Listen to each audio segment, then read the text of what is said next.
and welcome to my actual overall review of the new Anastasia Beverly Hills Subculture palette. I know a lot of people were very miffed about my live stream that I did not too long ago, where I did live swatches and stuff of this palette. It was just meant to be a fun live stream where we could kind of get a first impression together. It was not meant to be my final review. It was not meant to be high quality. I mean, it was on a webcam, you know what I mean? So I'm sorry, I know a lot of you were upset about that, but here is my actual review. You'll be able to see actual good swatches and also, you know, tutorials and things that I've come up with. You know, I'm not here to talk about all of the drama that has to do with this. You know, people are upset with the president, I suppose. There's a lot going on with some of her responses to things and some of, I don't know what she would be called, but like one of Anastasia's makeup artist type people, the person that like kind of explains how to use things. You know, there's been some backlash with that.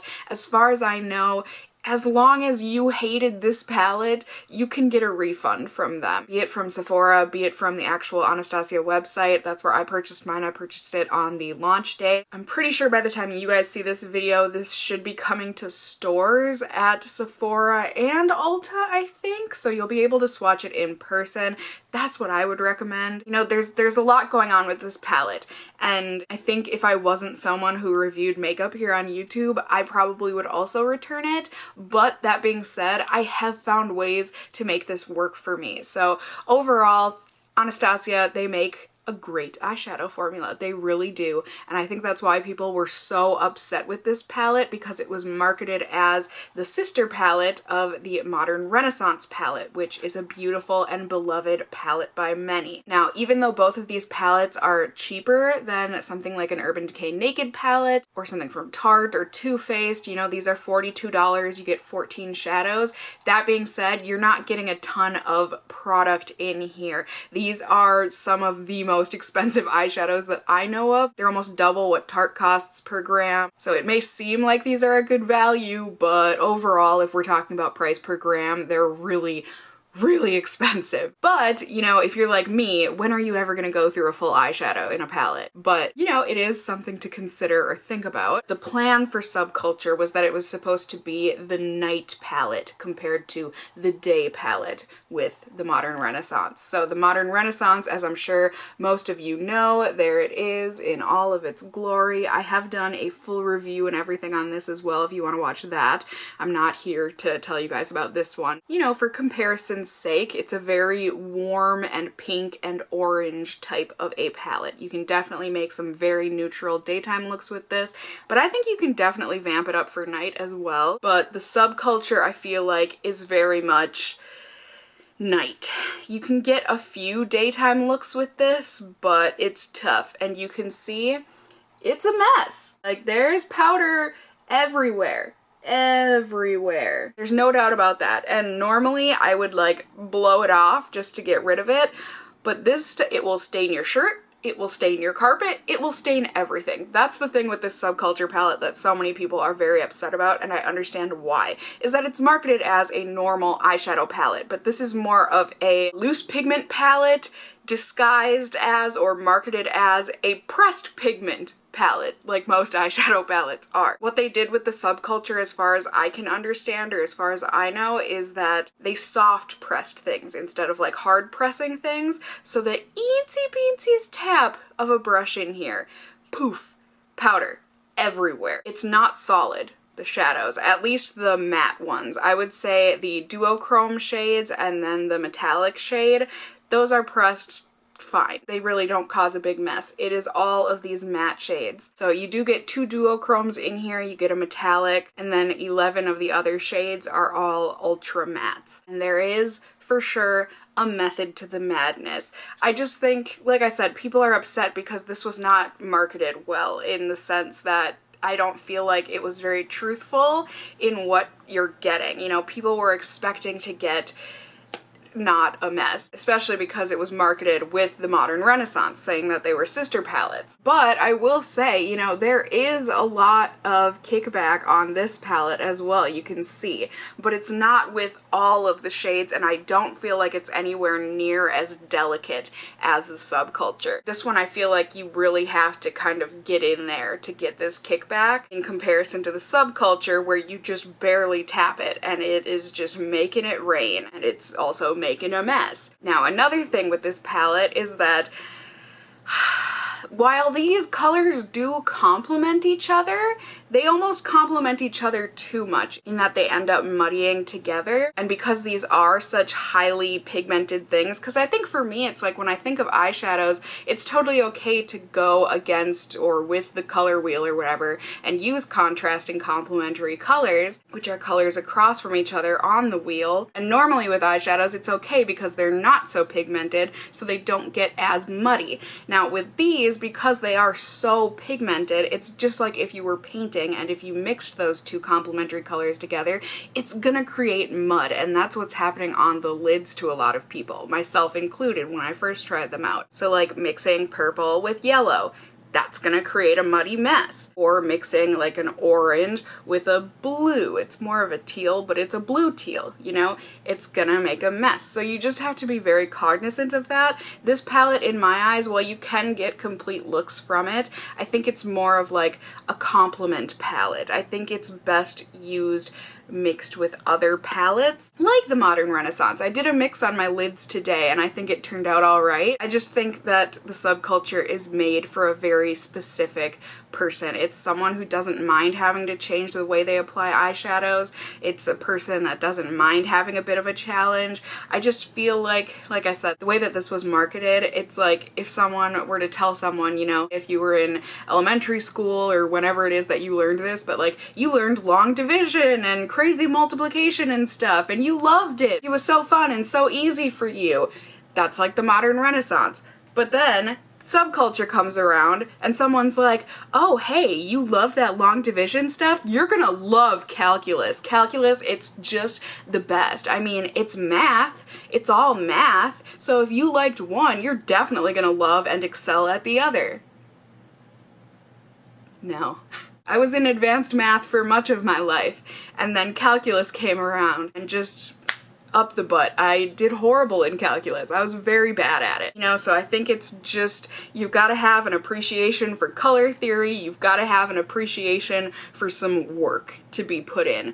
But if you do put in that work, you can get some really pretty eye looks. I really think that the ones that I created in my mini tutorials, I think they turned out alright. And these eyeshadows, once you do get them on the lids, they do perform just like the Modern Renaissance. They perform beautifully throughout the day. No fading, no creasing, at least not on me. I do use an eyeshadow primer all the time because I have very oily lids, but if an eyeshadow is crap, even with the primer, it's gonna fade and whatnot throughout the day. So the fact of the matter is, this stuff, it looks just as amazing and beautiful at the end of the day as it does when you first put it on. So they are really good quality shadows. It's just, is it worth the mess? I personally don't think so. Like I said, if I wasn't a reviewer channel here on YouTube, I probably would not be keeping this. But I think it's just gonna be a personal choice. I think if you want to make this palette work, you can make it work. It's just gonna be very dependent on the person. Would I recommend this palette? No.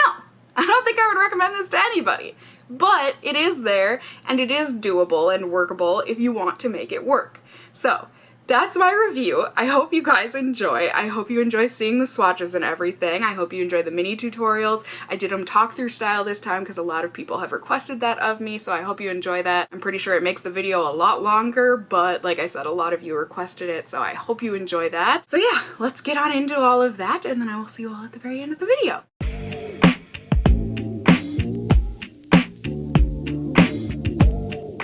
That's essentially how I feel about life. Full of loneliness and misery and suffering and unhappiness, and it's all over much too quickly. The question is, have I learned anything about life?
gonna be trying to play around here, hence why I don't have any makeup on, because chances are this is all gonna be coming off.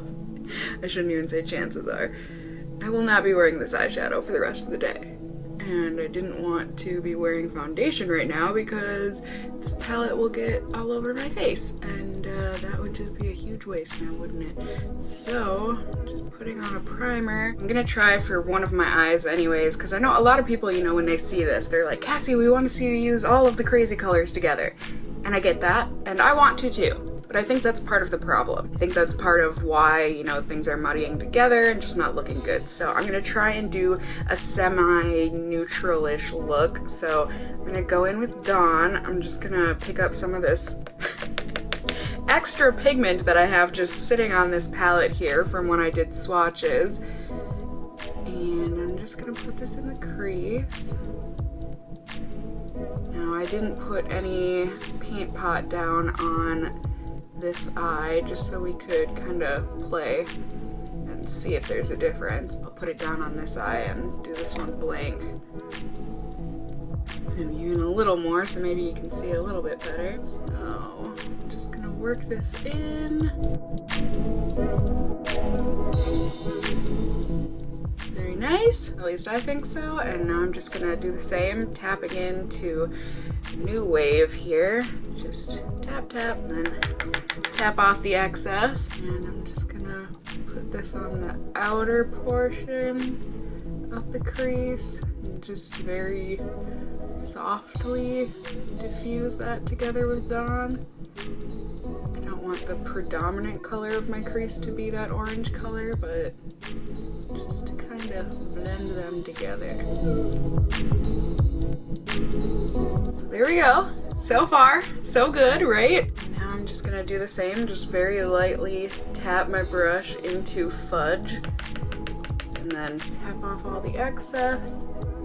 And then I'm just gonna very, very, very, very, very softly put this on the outer portion of my lid and just kind of diffuse it towards the center. But just be careful, because even though, like with a normal shadow, I would feel like I wouldn't have much to drag to the center after that, but with this shadow, I definitely have to be careful, otherwise it'll take over my whole lid. So now I'm just going in and tapping a little more with fudge. I'm gonna put this on the inner to mimic the outer. And whatever excess I have on my brush here, I'm just very lightly, kind of softly blending that into the crease so that it's not too harsh of an edge. There we go. And I'm just going to take Adorn here, and this one, it doesn't apply too well, at least from what I've seen when I was doing my swatches and whatnot with a brush, but that's okay. I want it to, or I kind of want to do a light wash of this, and then I'm going to build it up with my finger afterward. But I'm just concentrating that on the center and then lightly dusting it over the fudge color, not to the complete ends, but just a little bit so that it creates a nice little gradient. So there it is, and then I'm just gonna get some on my finger and then tap that onto the centers to intensify it even more.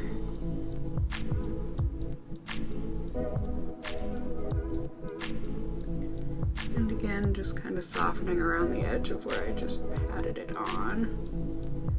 And with a tapered fluffy brush here, I'm gonna lightly dip into this excess pigment that I have of Destiny. Tap that off. Just put this on the lower lash line. And I'm also just very softly gonna tap into Roxy here.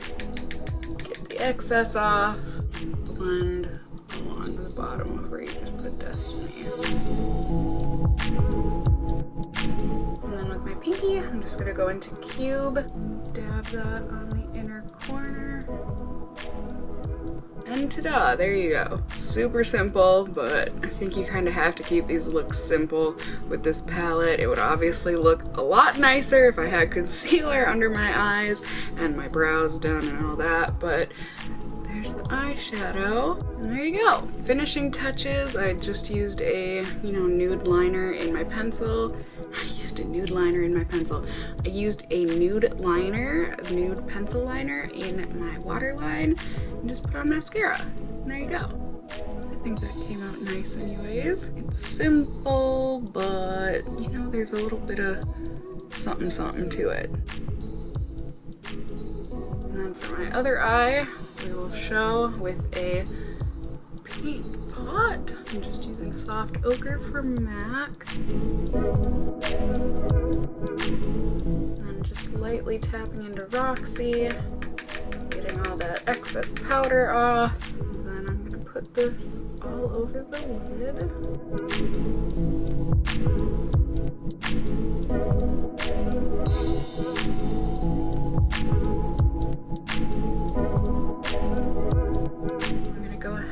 And tap lightly into All Star. Again, tapping. I'm just gonna very lightly dab. You can see how much pigment that already has just from those light taps. I'm just very lightly dabbing that on the outer corner and then working it into the crease.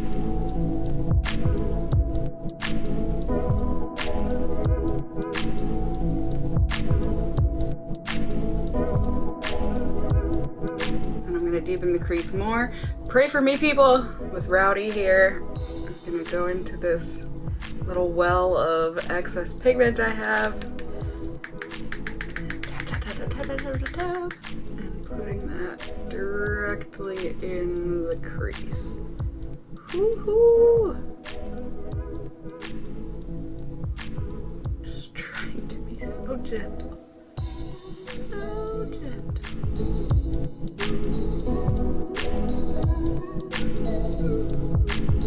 It's like you barely touch your skin. I mean, barely. And it's getting pigment. Whew. I'm just taking a clean little fluffy brush and just trying to blend that even more.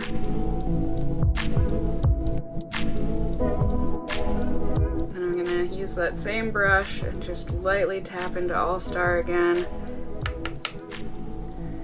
Just get a little more of this All Star color on the upper portion. I feel like that color kind of blended away when I put Rowdy down.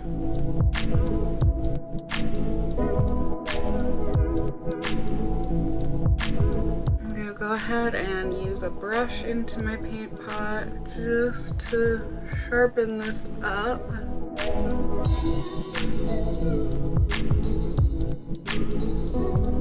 And also to brighten in that corner, because I'm going to apply electric right where I put that paint pot.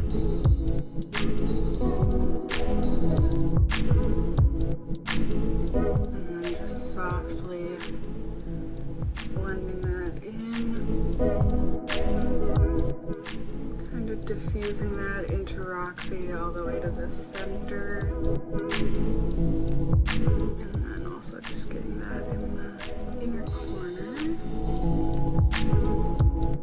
Then I'm going to take Axis, just the littlest bit, get all of that excess off, and put this on the lower lash line.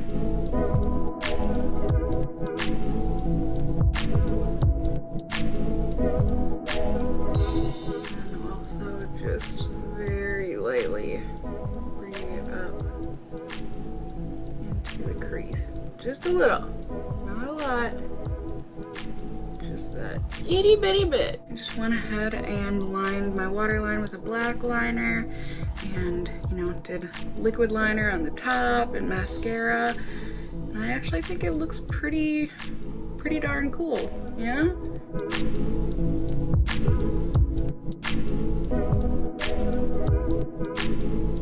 So here is the third look, the second time I am testing out, well, technically it would be the third time I'm testing out this Subculture palette here, if you count my live stream as my first time. But I'm gonna go ahead and do a full eye look with you guys today, and I'm going to be mixing the Subculture and the Modern Renaissance palette, just so we can see how they play together, because I know they're supposed to be like, you know, sister palettes, complementary palettes. To begin, I'm gonna go ahead and take Venetian Red on a fluffy brush here.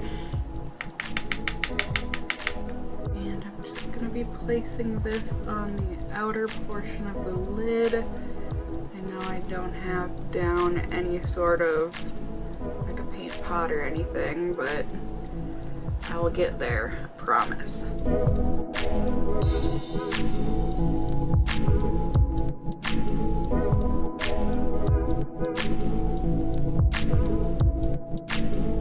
And then I'm just very softly dragging any excess pigment towards the inner portion of my lid, not completely to the inner corner, but just to kind of give it a little more of a gradient. I'm then going to be using the same brush and dipping it softly into All Star, and then just softly patting that onto the very outer thirds of the lid and blending that into the previous shadow.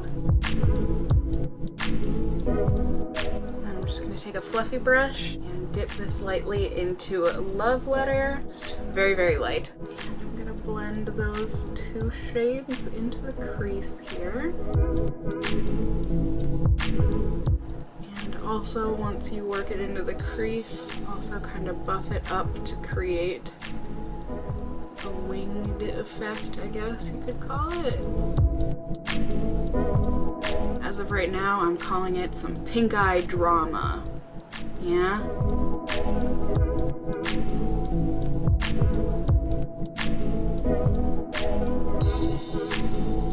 Then I'm just taking a clean brush and blending this out even more.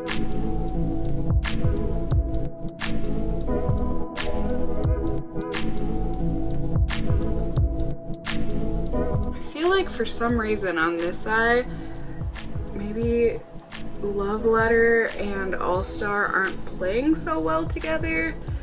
I feel like it's doing that thing where it's kind of skipping when I try and blend it out, which is very annoying. This side I feel like I got it to look pretty smooth, but on this side,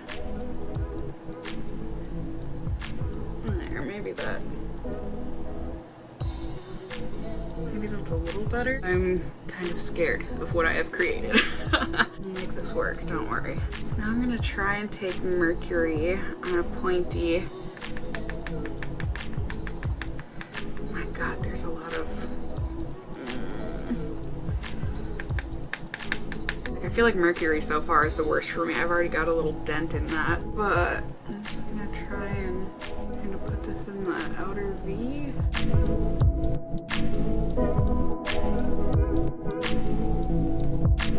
And I'm using the same brush to pick up some excess pigment in Rowdy. Put that right on top of Mercury. Just kind of dabbing it. Dab, dab, dab, dab, dab, dab, dab. Don't worry, we'll blend in a second here. I feel like for the most part with this palette, the key to it is to dab and then blend. So let's see, I'm just using a fluffy brush here. See if we can blend this in without causing any skips. Now you can see it looks like I got some fallout. Great. Great. I'm so glad I already did my makeup.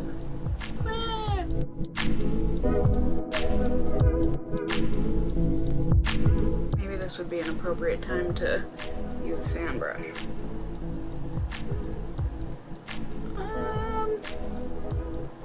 Kind of. Still feel like it just kind of... It's just gonna be there, I guess. It is what it is. I don't know. I feel like this is a mess on this side, and I don't know why. I did the exact same thing as I did on this side, and I feel like this side looks nice and blendy, and then this side it's just patchy. Like really patchy. I don't know. I'm committed. So I just took a wipe and just like wrapped it around my finger and kind of wiped at some of the ick. Yeah. So now I'm just making sure that skin is dry, and it does seem to be. I'm just gonna pick up some of this excess pigment from Dawn. We'll see if I can get more of a blend with this, maybe. There we go. That helped a little, right? Maybe.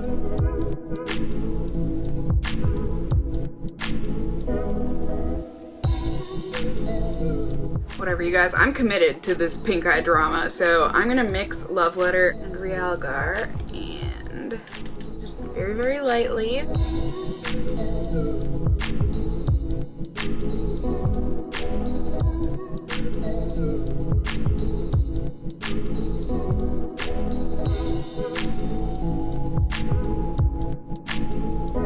I don't know, you guys, is that any better? No? Are you screaming at me to just stop? So now I'm just gonna take this Milk Makeup Pigment in Hotel Lobby, and I'm just gonna squirt a little bit out onto a brush here, and I'm gonna pack this onto this inner part of the lid and just create a nice sharp edge.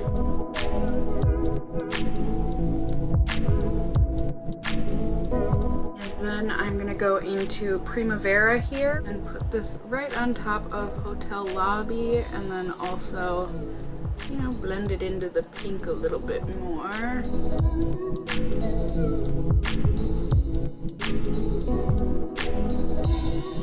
And because I feel like we blended a lot of this Venetian red away, I'm just gonna go ahead, get some more of that on my brush, repack that onto the outer portion, and then just blend it a little more into, what was it, Primavera? Yes.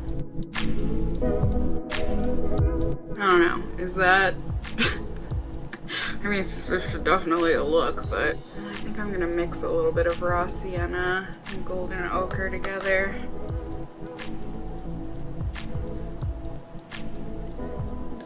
Feather it in here.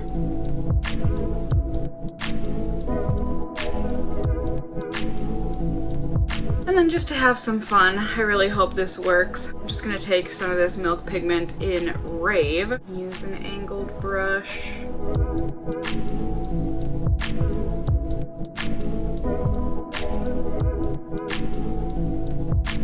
Okay, so I finessed things a little bit, as you can see. I just put some nude liner in my waterline, put on mascara and my brows, which definitely helps. And then I wiped off, I think that Hotel Lobby pigment was just making things look really chunky, so I wiped that off with some micellar water. And then I just patted Primavera on there, and then I also dabbed Vermeer in my inner corners. And I actually don't hate the way that this turned out. I think the purple is a little something different that I did for the liner, and I just think it's kind of fun. And ta-da, there you have it. There is my full review of this Anastasia Beverly Hills Subculture palette. I hope you guys enjoyed it. I hope it helped you in seeing whether or not this palette is going to be for you. I know you've been bombarded with reviews and whatnot lately of this palette just because of all the drama and the controversy and whatnot surrounding it. I understand. It is a very polarizing palette, I would say. Some people claim that some of the batch numbers and stuff, that makes a difference. I'm not sure. Some people love the palette, had no problems with it. Some people like tap their brush in and they hit pan. Like, I don't know. If you want to be safer about it, I guess, safer. Anastasia does claim that they are going to be pressing the pigments different in upcoming batches of the shadows, so maybe wait if you want them to not be so crumbly and messy. But otherwise, for now, for the time being, I hope this review was helpful in seeing whether or not you are going to want to go out and purchase this palette for yourself. If the review was helpful and or enjoyable for you, please do go ahead and give me a thumbs up down below. I would really appreciate it. And if you're new here, Hey, hi, hello, how are you? You can go ahead and subscribe if you want to see more content from me in the future. Become a member of my casserole family here on YouTube. I would love to have you here. And as always, I just hope you guys are all doing well. And until next time, just stay well until then. Bye!